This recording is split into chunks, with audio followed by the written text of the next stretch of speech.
একটা বিশাল জনসমাগমের আমরা এখানে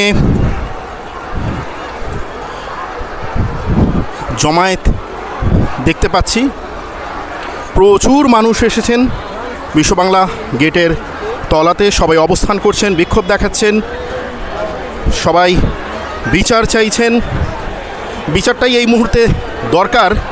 যেভাবে পুরো বিষয়টা আজকে যে অবস্থায় এসে দাঁড়িয়েছে, সেখানে একমাত্র বিচারটাই দরকার। সঠিক বিচার দরকার, সুবিচার দরকার, দ্রুত বিচার দরকার। এই হচ্ছে দাবি এখানে। এবং অবশ্যই যে অরাজনৈতিক একটা আমরা বিষয় দেখতে পাচ্ছি এখানে, কিন্তু অরাজনৈতিক হলেও এই যে প্রতিবাদ, এই প্রতিবাদের কিন্তু ঝাঁজ অবশ্যই রয়েছে। এবং এখানে সবাই দেখতে পাচ্ছেন, বয়স্করা রয়েছেন, কম বয়সীরা রয়েছেন, হাতে মোমবাতি নিয়েছেন,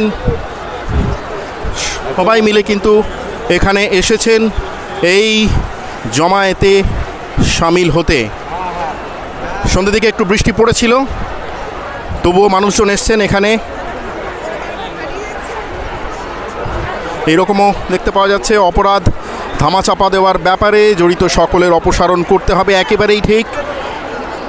যারা অপরাধকে ধামাচাপা দিতে চাইছেন তাদের অপসারণ চাই, একটাই দাবি। অতি অবশ্যই এটা সমাজের জন্য প্রয়োজন, এবং আমরা সমাজবদ্ধ জীব। যদি এই জিনিসটা না হয় তাহলে কিন্তু সমাজের যে ভারসাম্য সেটা বিঘ্নিত হবেই।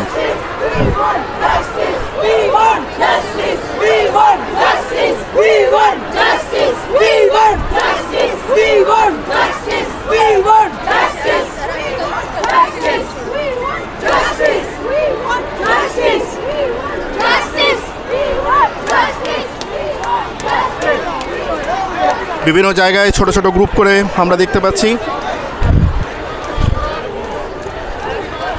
বিক্ষোভ চলছে, এবং তার সঙ্গে আগামীকাল 15ই আগস্ট দেশের স্বাধীনতা দিবস। সেখানে সবাই পতাকার তলায় দাঁড়িয়েছেন। পতাকা একটাই, সেটা হচ্ছে আমাদের জাতীয় পতাকা। এই পতাকার তলাতেই দাঁড়াতে হবে, কারণ এটাই আমাদের শেষ আশ্রয়। পতাকা উড়ছে, প্রতিবাদের ঝড় বয়ে যাচ্ছে চতুর্দিকে।